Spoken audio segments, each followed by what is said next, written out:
I pay for everything in this house, I reminded my mother after she told me to move out during Christmas dinner. The next day I left without a word. I never once imagined that my own relatives would betray me like this, not during Christmas. But I suppose that's what happens when people grow too used to relying on you. They begin to assume you owe them, that everything you provide is just the natural order of things. And the moment you stop, well, suddenly you become the villain. My name is Grace. I'm 25 years old, and for several years now, I have been the one keeping my family from falling apart. Not that they ever showed any appreciation. As a child, we weren't well off, but we got by. My father worked in sales, and my mother handled administrative work on a part-time basis. We weren't overflowing with wealth, but we weren't going hungry either. At least, not in the beginning. Everything changed when my dad lost his job due to company downsizing 3 years ago. He stopped working, insisting he was just between opportunities that never seemed to materialize. My mom took on additional hours, but even that wasn't enough. At first, I stepped in because that's what families do. When I landed my first decent job at 19, I contributed a little here and there, covering grocery costs, occasionally paying the electricity bill. But as time passed, it stopped being voluntary. "Can you help out with this?" turned into, "You need to pay for that." And before I even realized it, I was financially responsible for nearly everything: rent, utility bills, food, even my younger sister Zoe's school-related expenses. And the worst part? They acted like it was completely normal. My dad never expressed gratitude, not even once. My mom treated it as if it were simply my duty. And my older brother Tyler, who mind you is 29 and still living at home, never contributed a single penny. If anything, he ridiculed me for being so responsible. I kept convincing myself it was only temporary, that once my father finally secured another job or my mother found better paying work, everything would return to the way it used to be. But that day never arrived, and eventually I stopped believing it ever would. Even so, I never anticipated what would happen on Christmas night. I never thought they would push me away while simultaneously expecting me to continue supporting them. I never imagined they would make me feel like a burden in the very home I was paying for. But sometimes, the people who should appreciate you the most are the ones who take you for granted the longest, until you finally decide enough is enough. We were all seated around the dining table, me, my parents, my brother Tyler, and my 18-year-old sister Zoe. The meal was the usual holiday spread: turkey, mashed potatoes, green bean casserole. No matter how difficult our financial situation was, my mom always insisted on keeping Christmas dinner traditions alive. For the first portion of the meal, everything seemed routine. My father was drinking, nothing unusual there. Tyler remained fixated on his phone, occasionally tossing out a sarcastic remark whenever my mother attempted to spark a conversation. Zoe scrolled through social media. Just another typical holiday in our household. Then, somewhere between passing the stuffing and my father pouring himself another glass of wine, the discussion took an unexpected turn. "You know," my dad remarked, leaning back in his chair, "Grace has been staying here rent-free for years now." I paused mid-bite, my fork hovering in the air. "What?" My mom nodded, as though this had been a pre-planned conversation. "We've been discussing this, sweetheart. You're 25 now. It's time for you to move out and begin your own life." I stared at them, unable to process what I had just heard. "You're joking, right?" Tyler scoffed. "Dude, you're way too old to still be living with your parents." I deliberately set my fork down. "I pay to live here." My father waved his hand dismissively. "That's not the issue. A woman your age shouldn't still be living at home." A sharp, bitter laugh escaped me. "I cover the rent, the electricity, the internet, the groceries, half of Zoe's school costs, and I'm the one mooching off of you?" My mom exhaled deeply, shaking her head as though I was being overly dramatic. "No one's denying that you help, Grace, but it's time for you to be independent. Your father and I believe this is the best decision." "The best for who?" I snapped. She didn't respond, and that's when the truth truly sank in. They hadn't even considered what this meant. They had become so dependent on me footing the bills that it never even occurred to them how they would manage once I was gone. For years, I had sacrificed my own goals, my own future, to ensure they had a home, and now they were discarding me like I was nothing, as if I were the issue. My stomach churned, not with sadness, not even with rage, just absolute disbelief. I inhaled slowly, forcing myself to maintain my composure. "Fine," I said, "if that's what you want." My mother's face softened, as if she believed I was finally thinking logically. "I understand it's intimidating, sweetheart, but this will benefit you. We can even assist you in searching for a place." I almost chuckled, but held it back. Instead, I simply nodded. "I'll begin packing tomorrow." For the first time that evening, a glimpse of hesitation flickered across her expression. Perhaps she was finally realizing the implications of what she'd just demanded. But if she was having second thoughts, she didn't voice them. The remainder of dinner passed in uncomfortable silence. My father continued drinking as if nothing significant had occurred. Tyler smirked occasionally, clearly enjoying the drama. Only Zoe seemed troubled, pushing her food around her plate and avoiding eye contact with everyone. After dinner, I retreated to my room, closing the door behind me. I sat on the edge of my bed, my mind racing. They wanted me out? Fine. I'd leave. But I wouldn't continue to be their personal ATM. I pulled out my phone and started searching for apartments. For the first time, I calculated how much money I'd have if I wasn't supporting 4 other people. The figure surprised me. I could actually afford a decent place of my own. As I scrolled through rental listings, a strange sense of calm washed over me. Maybe this was exactly what I needed, a push to finally prioritize myself. For years, I'd been putting everyone else's needs before my own, convincing myself it was temporary, that things would change. But they never did. And they never would. Not unless I changed them myself. I fell asleep that night with a plan forming in my mind. They wanted me gone? I'd give them exactly what they asked for, but they might not like the consequences. The following morning, I woke up early, not because I intended to, but due to the fact that I had barely slept at all. The discussion from the prior night kept repeating in my mind like a broken record. The way my father had reclined in his chair as though he was doing me some kind of favor. The way my mother had addressed me like I was a naive child, incapable of recognizing what was best for me. The way Tyler had smirked as if this entire situation was just entertainment for him. But this wasn't some joke. They wanted me gone? All right, I was leaving. I pulled a pair of duffel bags from my closet and started packing. I focused on clothing first, the basics, then gathered my work laptop, crucial documents, and anything of value that I refused to leave behind. I didn't own much in terms of furniture. Most of it belonged to them anyway. I had continuously postponed getting my own apartment because I assumed they depended on me. Turns out, it was my money they depended on. By the time midday arrived, I was nearly finished. I was stuffing the final few items into a bag when a knock echoed from my door. It was Zoe. She lingered in the doorway, arms folded, shifting uneasily from one foot to the other. "You're seriously leaving?" I zipped my bag shut. "That's what they wanted." She bit her lip, looking uneasy. "Mom assumed you'd calm down." I released a short, bitter chuckle. She actually believes I'm just being dramatic? Zoe remained silent. She simply stood there, seemingly unsure of what to say, and for the briefest moment, guilt pricked at me. She was the only person I regretted leaving behind. She was still young, still trapped in this household, but I couldn't remain here for her. "Listen," I said, my tone softening. "I'm not upset with you, okay? But I won't stay where I'm not welcome."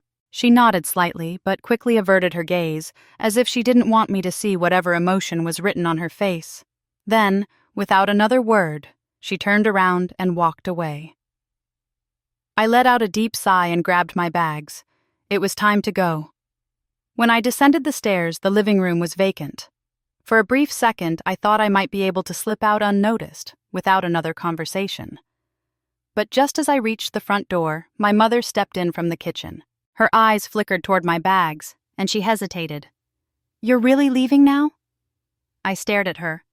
"You told me to." She frowned, as if hearing it phrased that way made her uncomfortable. "Well, I assumed you'd take a little longer to figure things out." "No need. I already have somewhere to stay." That wasn't entirely accurate. I had a handful of possibilities. Crash at a friend's place, rent something short-term. I'd work it out. What I wouldn't do was stand here and allow her to manipulate me into delaying my departure. Then my father entered the room, scratching his stomach lazily, like this was just another ordinary afternoon. "So you're really doing this?" I didn't respond. I simply reached for the doorknob. That's when my mother spoke again. "Grace, before you leave, we need to discuss the bills." I stopped. Then I slowly turned back toward her. "What?" She spoke as if what she was saying was entirely reasonable.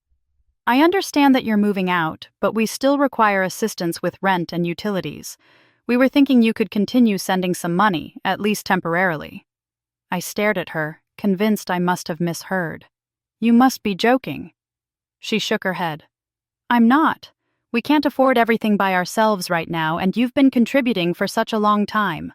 This wouldn't be much different. You forced me out," I interrupted her. "We asked you to leave," she corrected, as if that somehow changed the meaning. My father let out an irritated sigh, as though I was the unreasonable one. "Come on, kid. Don't be selfish. We raised you all these years. It's only fair that you help us out now." I stood there, my hand still on the doorknob, completely stunned by what I was hearing. They wanted me out of the house, but expected me to keep paying their bills? The audacity was almost impressive. "Let me get this straight," I said, my voice unnervingly calm. "You tell me I need to move out because I'm too old to be living at home, but you still expect me to financially support all of you?" My mother shifted uncomfortably. "It's not like that, Grace. We just need some help during this transition period." "A transition period?" I echoed. "Dad hasn't had a job in 3 years. Tyler hasn't contributed a dime despite being older than me. What exactly are you transitioning to?" My father's face reddened. "Watch your tone, young lady." That was it. Something inside me snapped. "No, Dad, you watch yours. I've been paying for this roof over our heads, the food on our table, and every single utility bill for years. I've put my own life on hold because I thought I was helping my family through a rough patch. But this isn't a rough patch, is it? This is just how you want things to be." My mother tried to interject, but I wasn't finished. "I pay for everything in this house," I said, my voice rising. "Everything. And now you're telling me I need to leave but keep sending money? Do you even hear yourselves?" The silence that followed was deafening. My father looked away, unable to meet my gaze. My mother's expression was a mix of shock and something else. Perhaps the first glimmer of understanding of what she was asking of me. In that moment, everything became crystal clear. I wasn't their daughter. I was their meal ticket. They didn't see me as a person with dreams and needs of my own, just a reliable source of income they could count on. All these years I'd been telling myself I was doing the right thing, that family sticks together during hard times, that things would eventually change. But standing there, bags in hand, being asked to continue funding their lives while building my own elsewhere, I finally saw the truth. They had no intention of ever changing. Why would they? The current arrangement worked perfectly for them. They got to live comfortably while I shouldered all the responsibility. I looked around the living room, at the TV I had paid for, the furniture I had helped replace, the decorations I had bought to make the place feel more like a home. None of it belonged to me. Not really. I had been pouring money into a life that wasn't mine to live. "I'm not sending you money," I said finally, my voice steady. "Not another cent." "Grace, please," my mother began, but I cut her off. "No, you made your choice. You want me gone? Fine, but that means all of me, including my paycheck. I turned the doorknob and pushed the door open, feeling the winter air rush in. Behind me, I could hear my father starting to protest, my mother calling my name. But for the first time in years, their voices didn't make me feel guilty. They didn't make me turn back. I stepped outside, closed the door behind me, and walked to my car. As I placed my bags in the trunk, I felt something I hadn't expected: relief. The weight I had been carrying for so long was finally lifting. I spent the first night at my friend Mia's apartment. She didn't ask questions when I showed up at her door with 2 duffel bags and red-rimmed eyes. She simply pulled me into a hug and helped me bring my things inside. "Stay as long as you need," she said, setting up the pull-out couch. "I've been telling you for years that you deserve better than what they've been putting you through." She was right. Everyone had been right. Colleagues, friends, even my therapist had gently suggested that my family dynamic wasn't healthy. But I'd always defended them, made excuses, convinced myself that things would change. It took being thrown out while simultaneously being asked to continue funding their lifestyle for me to finally see the truth.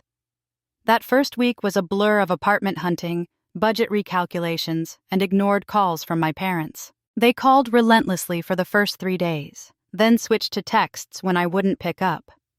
The messages ranged from guilt-tripping, "How could you abandon your family like this?" to manipulative, "Your sister is suffering because of your selfishness," to desperate, "The electricity is about to be shut off." I read them all but responded to none. By the end of the week, I had secured a small 1-bedroom apartment in a decent neighborhood. It wasn't fancy, just a basic unit with white walls and laminate countertops, but it was mine, all mine. The rent was less than half of what I had been paying for my parents' house. As I signed the lease, I felt a strange mixture of exhilaration and terror.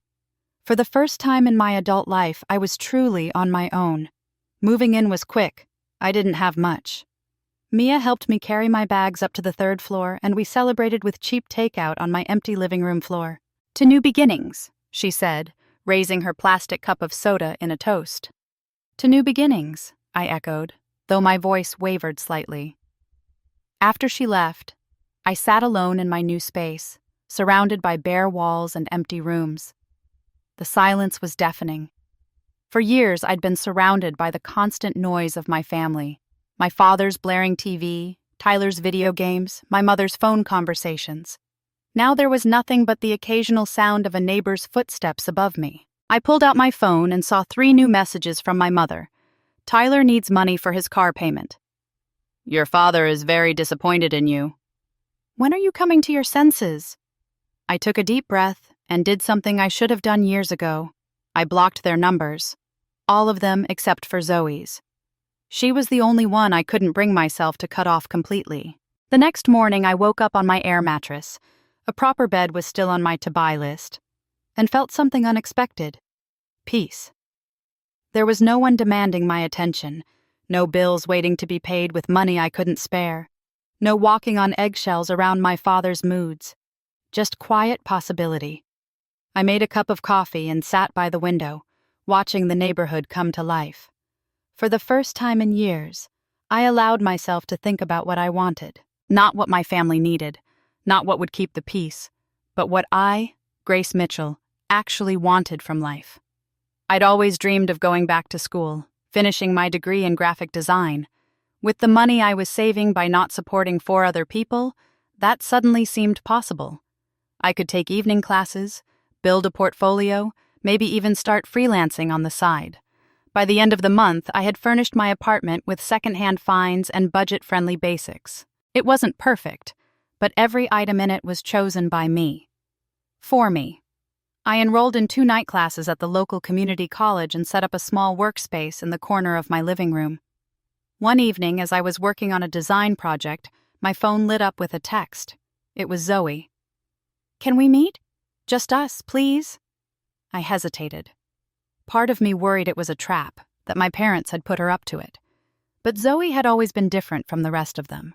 More thoughtful, more aware. "Coffee shop on Main St. tomorrow at 4?" I replied. Her response came immediately. "I'll be there." As I set my phone down, I realized something had shifted inside me. The guilt that had been my constant companion for years had begun to fade. In its place was something new: self-respect. The understanding that I deserved a life of my own. I looked around my small apartment, at the life I was building for myself one day at a time, and felt a surge of pride. This was just the beginning. For the first time in my adult life, I was putting myself first, and it felt right. It felt like freedom.